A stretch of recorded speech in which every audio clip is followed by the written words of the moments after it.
The South Carolina Lunatic Asylum, now known as the South Carolina State Hospital, stands as one of the oldest public mental institutions in the United States.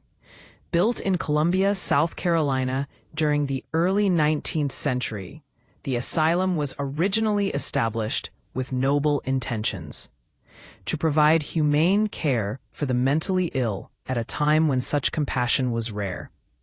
Yet, behind the hospital's towering brick walls and barred windows lies a chilling past. Years of overcrowding, mistreatment, and neglect have given rise to a legacy of sorrow and tragedy that continues to echo through the corridors. Today, the asylum is not only a historic landmark, but also one of the most haunted locations in South Carolina. Construction of the South Carolina Lunatic Asylum began in 1822 under the direction of architect Robert Mills, who also designed the Washington Monument. Mills envisioned a state-of-the-art facility that would bring dignity to the treatment of mental illness. However, as decades passed, the asylum became overwhelmed by the growing number of patients. By the early 1900s, the hospital's population had exploded far beyond its intended capacity. Reports of neglect, poor living conditions, and inhumane treatment surfaced, transforming the institution from a symbol of hope into a place of despair. Many patients died within its walls, some from illness, others from abuse or suicide, creating an atmosphere thick with suffering and grief. It is this long history of pain and tragedy that fuels the asylum's paranormal reputation. Visitors and paranormal investigators have reported a wide range of strange occurrences in the abandoned sections of the hospital. Footsteps echo through empty hallways, doors creak open on their own, and cold spots seem to linger in rooms where no breeze exists.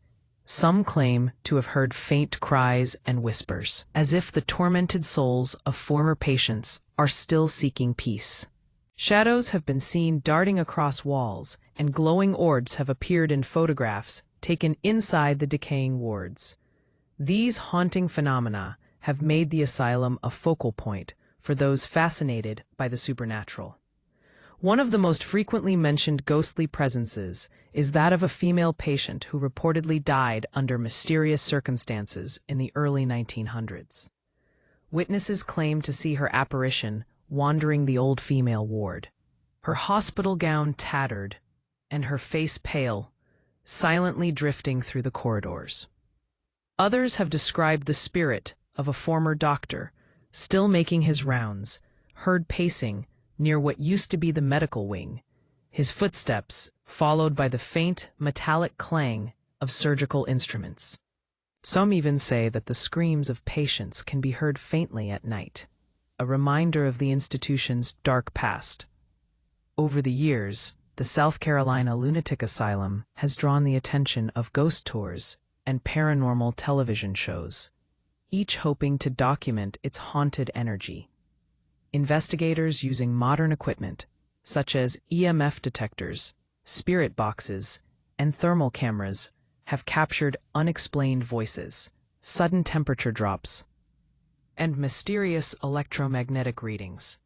Even skeptics who enter the building often leave with stories of unsettling sensations and eerie encounters that defy logic. While some dismiss these reports as mere superstition or the power of suggestion, others argue that the asylum's tragic history has left an emotional imprint that refuses to fade.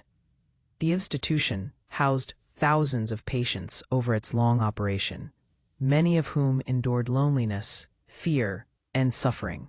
Whether the haunting is caused by actual spirits or by the lingering psychological energy of the past, there is no doubt that the South Carolina Lunatic Asylum possesses an atmosphere unlike any other. Today, portions of the site have been repurposed and preserved as part of Columbia's historic district, but the ghost stories persist. The asylum remains a haunting reminder of how society once treated its most vulnerable members and how the echoes of history can manifest in mysterious ways.